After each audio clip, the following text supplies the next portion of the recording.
25 years.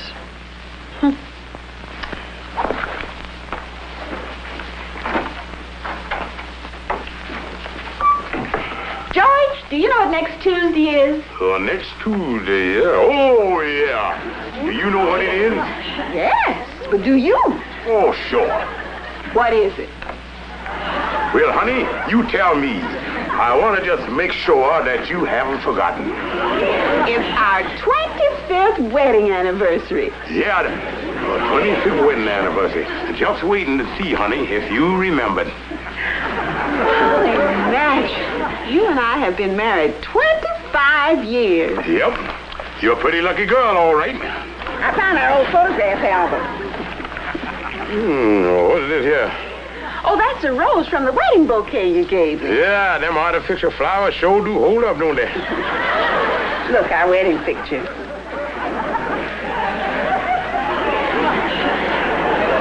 Yeah, but who the fella standing there beside you? Oh, why, that's you, George. That's the way you looked when we went away on our honeymoon.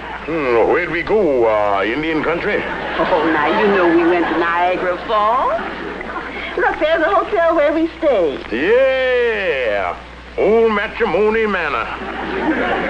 George, wouldn't it be wonderful to go back there again? What for? Well, for a second honeymoon. George, wouldn't that be a romantic way to spend our 25th anniversary?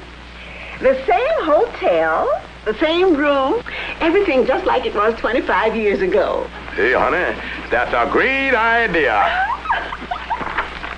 I still have the suit I wore when we went away. I saved it. Yeah, I think I got that outfit of mine around here somewhere. I think I'll go see.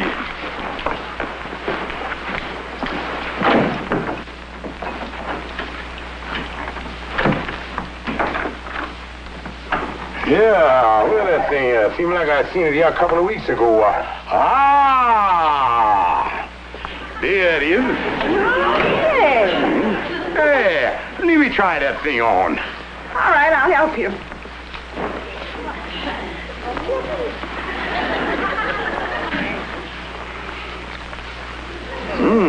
I must have stood a little too close to the fall. This thing here shrunk up a little. Oh, now, George, let's face it. We're both a little heavier than we were 25 years ago at Niagara Falls. Well, I guess I did take on a little weight around the international boundary. Papa? Oh, Mama, we're in here.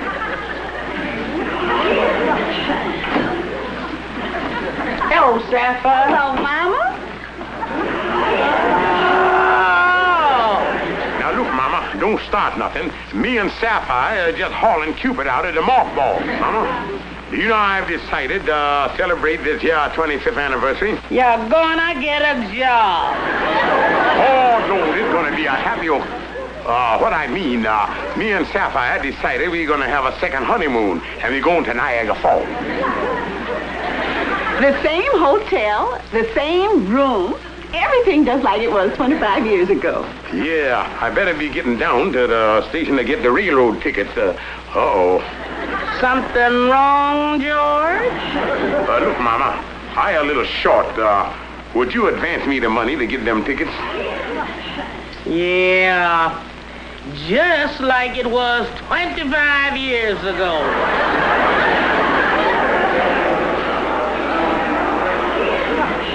This is the second honeymoon. That's the reason I want the same car and the same seats, just like it was 25 years ago. Well, though. There you are, sir. All aboard for the Honeymoon Express. Da da da da dee da da da da da da da da da da da da da dee da da da da da.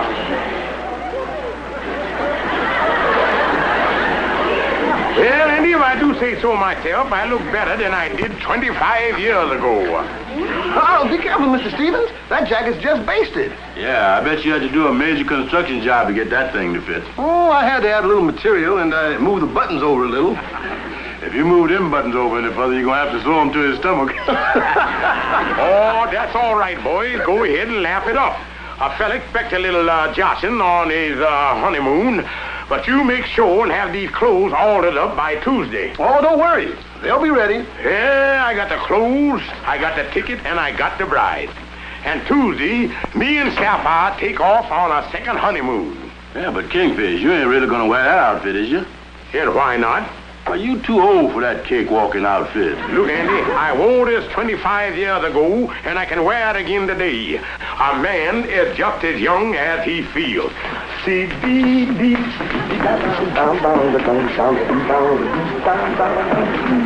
Oh, go to it, Kingfish.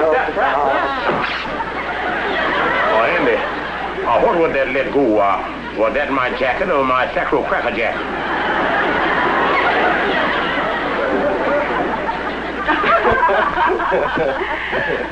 Oh, that must be George now. I'm so glad you waited until he came. I want you both to meet him. I've seen him in the hall, and he seems like such a dignified, quiet man.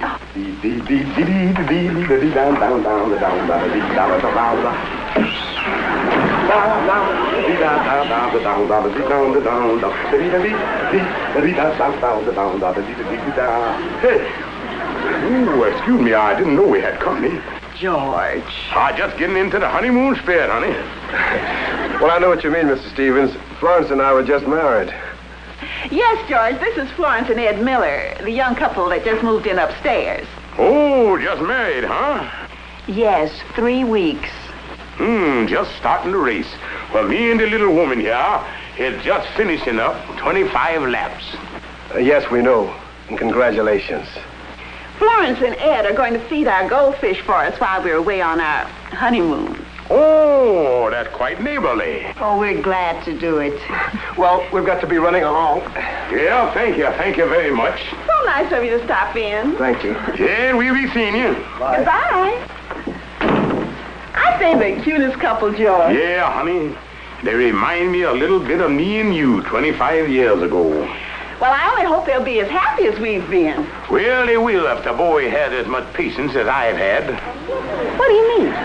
Well, the ability to give and take, see the other fella's point of view, two sides to every question and all that stuff. Well, yes, a successful marriage is a 50-50 proposition, all right. Yeah, 50 here and 50 there. It's the childish and little arguments that break up a marriage. Yeah, that kid stuff, it caused all the trouble, all right. If it hadn't been for a childish quarrel I had with Henry Foster, we might never have met. Yeah, I remember you telling me about you blowing your top at him and then went for a walk in the park to cool off. And there you were sitting on a park bench. Yeah, and you come along and dropped your handkerchief to attract my attention. Oh, no, George. You tipped your hat to me and asked me what time it was. I didn't even see you before that. Honey, your memory's slipping a little there. It's as clear as if it was yesterday. You made the first move. You asked me what time it was. Well, if I asked you what time it was because I couldn't see the tower clock on account of you waving that handkerchief around in front of my eyes before you dropped it. I did not drop any handkerchief. Now, look, I was sitting there on that bench just like that. And you come a-walking by. Oh, you was a-walking. And you spotted me sitting there. And you stopped. And your eyes bugged out at my handsomeness. Like that. And then you opened your purse. And you took out your handkerchief. And you waved it all around in front of my eyes. And then you dropped it on the ground. It was pretty corny, but it worked. George Stevens, that's not true. You asked me for the time. You dropped the handkerchief. I did not. You did too. Well, to you. All right, if that's the way you feel about it, you can just forget about the second honeymoon. Well, that's fine with me, and I don't want to go on no second honeymoon with no woman who forgot how she met her husband. And there's your sentimental anniversary present.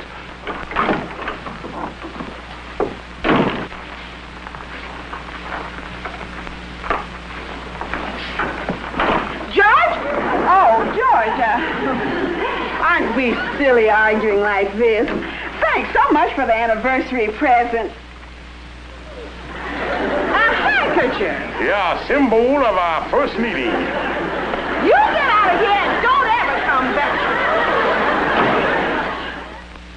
Okay, Kingfish, now give me all the plain and disreputable facts of the disagreement between you and Sapphire so I can turn them over to the lawyer. Well, Calhoun, this the way it was. I bought the ticket for the second honeymoon, and I come home, and Sapphire greeted me with a smile. The plaintiff returns home to find his wife in an ugly mood. Then she give me a little kiss. The wife immediately starts nagging. There was a young couple there from upstairs. The place was jammed with vicious hoodlums. They promised to feed the goldfish. They threatened him with mayhem, assault and battery, and hit him with a fishbowl. Calhoun, will you please write down what I say? I is, Kingfish, I is. I'm just putting it down in legal language, that's all. Now proceed. Now, like I was saying... Hello, Kingfish. Hi, Calhoun. Hello, Andy. Hello, Amos. Kingfish, I got the rice and old shoes to throw at you when you take off on your second honeymoon. Well, you know... Don't forget to throw the old shoes back. They're the only pair I got. I'll take you and Sapphire down to the station in the cab, Kingfish. Thanks, Amos. But there ain't gonna be no second honeymoon. Well, what happened? Well, according to the facts in the case of Stevens versus Stevens, the Kingfish being the first Stevens before the versus preceding the second Stevens, the plaintiff entered into a matrimonial disagreement in which ended in him being the victim of a cruel and merciless beating. You and Sapphire have a fight? Why, it's an open and shut case. The Kingfish opened his mouth and Sapphire shut it for him. Well, everything was going along fine until the argument started about how we met. The next thing I knowed, I was out in the hall with my hat in my hand. Waiting for the ambulance. Please quit putting words in my mouth. You mean you and Sapphire split up over a little thing like that? It wasn't no little thing, Amos. She said that I was sitting on a bench in a park, and she come along. And you stopped her and asked for the time. And she dropped. I did. That's right, Kingfish. You done bored us with that story a couple of dozen times. Now where did that handkerchief come in there? You spread the handkerchief out on the bench so she could sit down. At least that's what you've been telling us. Okay, Kingfish. What happened after the hoodlums pushed you out the window? Calhoun, will you please get out of here? Some days a man can't make a nickel. Now look, Kingfish, this is childish. Arguing when you're getting ready to celebrate your 25th anniversary. And you two going off on your second honeymoon. What I gonna do? Sapphire pretty mad. Well, go home, apologize. Sapphire will forgive you and everything will be all right. Amos, I think you're right. I know I'm right. What's that for? Just in case you ain't.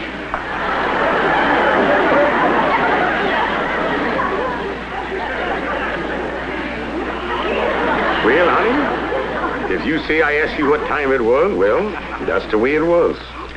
Oh, George, I think that's why our marriage has lasted so long. We're both willing to forgive and forget. Yeah, that's right. Now, what's that? And Florence upstairs. They must be having a difference of opinion. And honey, we knew when we started that the road to romance is going to be a long one.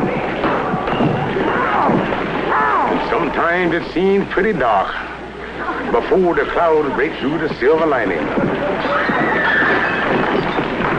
But we got to take the bitter with the better. Honey, that difference of opinion up there is doing a lot of damage down here.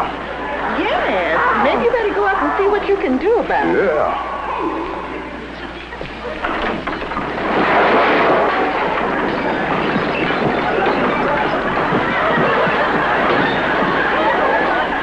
Now let's all have some coffee and talk it over.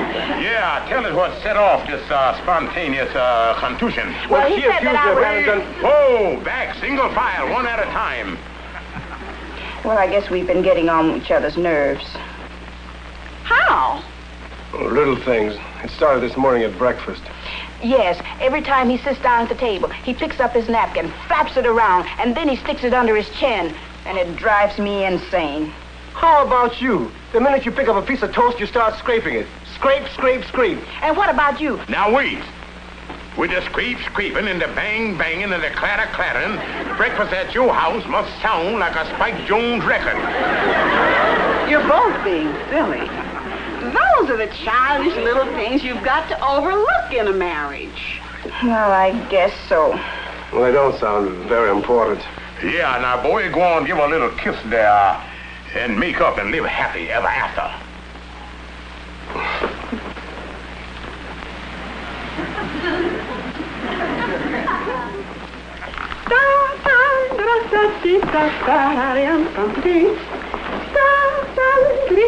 George!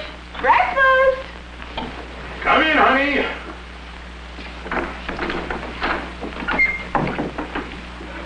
Hello, Georgie. Good morning, darling. Well, it's kind of quiet up there. The lovebird must be having a happy breakfast.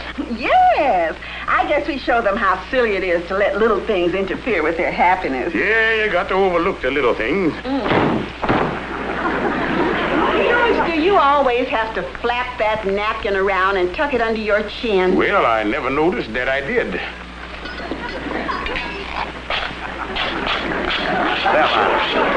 Do you have to scrape that toast like that?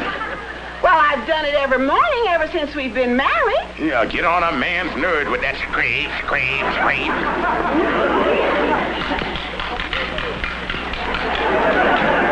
George, will you please stop banging on that egg? And you have to make all that racket when you stir with that clatter, clatter, clatter. You do plenty of things that get on my nerves. Like what? Well, for years, you've used our clean towels to shine your shoes. Yeah, and you do a lot of things to annoy me, too.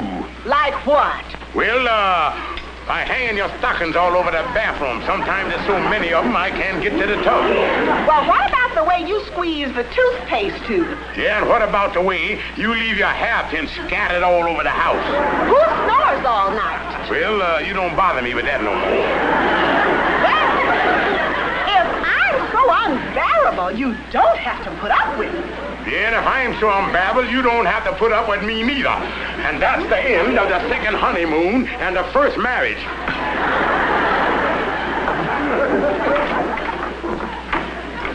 And you dropped the handkerchief.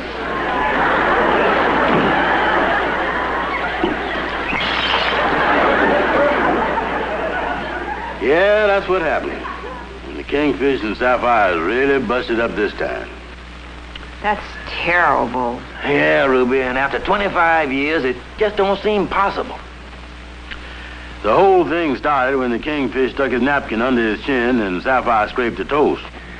Yeah, it seems silly people getting upset over little things like that. It certainly does. Andy, take your feet off the coffee table, dear. Ruby, if you're right. I shouldn't put my feet on that. Now, if that had been the Kingfish and Sapphire, that would have started the fireworks. But, Andy, now, wouldn't it be ridiculous to start a fight over a little thing like that? Yeah. Maybe if the Kingfish and Sapphire would see somebody else fighting over the little stuff they fight over, they'd realize how stupid the whole thing is. Yeah. Ruby, do you love me? What a silly question. Of course I do. Good, because I think you and I are going to have our first fight.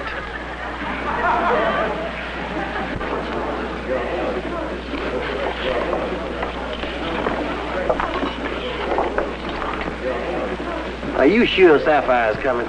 Yes, when I invited her, I told her to be here at 7:45. Well, I told the Kingfish 8 o'clock. I wouldn't want them to meet outside or they'd never come in. Oh, hello, Sapphire. Hello, Amos. Hello, Ruby. Would you sit down? Oh, thank you. It's awfully nice of you to invite me out tonight. Would have been kind of hard staying home alone, especially tonight. Oh, yes, and this would have been your 25th anniversary. Yes, if it hadn't been for that stupid, stubborn... Oh? I done lost my appetite. I'll see you later. Sit down, Kingfish. I will if I can sit with my back to the table. Now, you stop that. If you don't want to talk to Sapphire, you don't have to. Well, that's fine with me, because I certainly don't want to talk to him.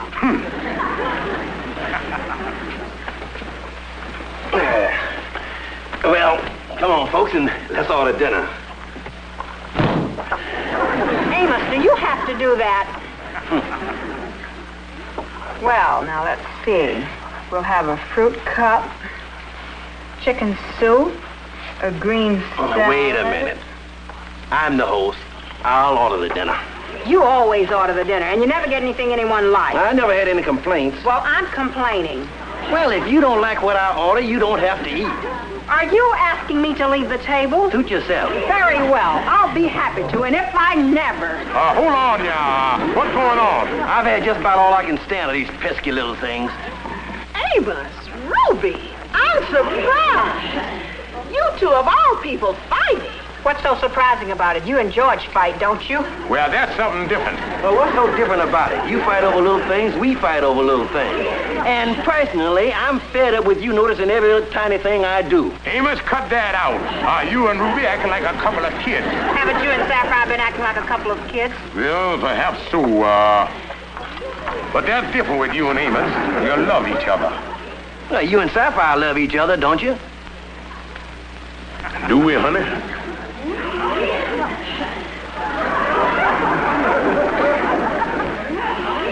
Of course we love each other. And we've been married 25 years today, and we're going on our second honeymoon. Sapphire, we better hurry or we're going to miss our train. We'll make it, George. We'll see you in a couple of weeks, and don't fight no more. Oh, George, I'm so happy. Yeah, and I'm happy too, honey. And everything's gonna be all right now. I done forgot my glasses. Well, I'll go get them for you. That worked perfectly, Amos. You're a good actor. Oh, you're pretty good yourself. They never even suspected that we staged that little fight just to bring them back together. Well, so you and Amos and Ruby staged the whole thing. What are you talking about? Pretty smart, having Amos and Ruby put on that fake quarrel so I'd make up with you. So the whole thing was fake, huh? You know darn well it was. I know nothing of the kind. And if there was anything fake, it was done by you know who. Namely, you. Oh, Kingfish, I'm glad you're still here. You forgot your glasses. Thanks, Amos. I'll be seeing you.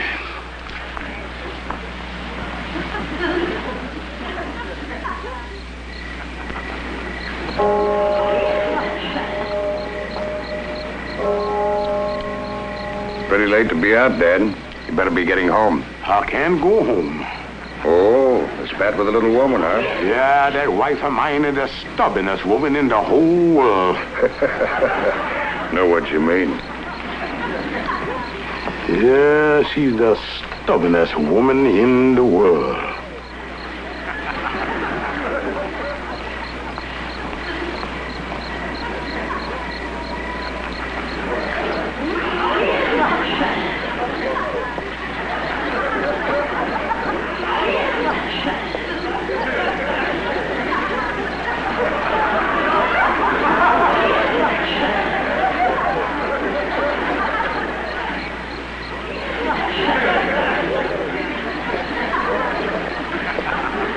Excuse me, but you dropped your handkerchief. Oh, thank you. By the way, beautiful, what time is it?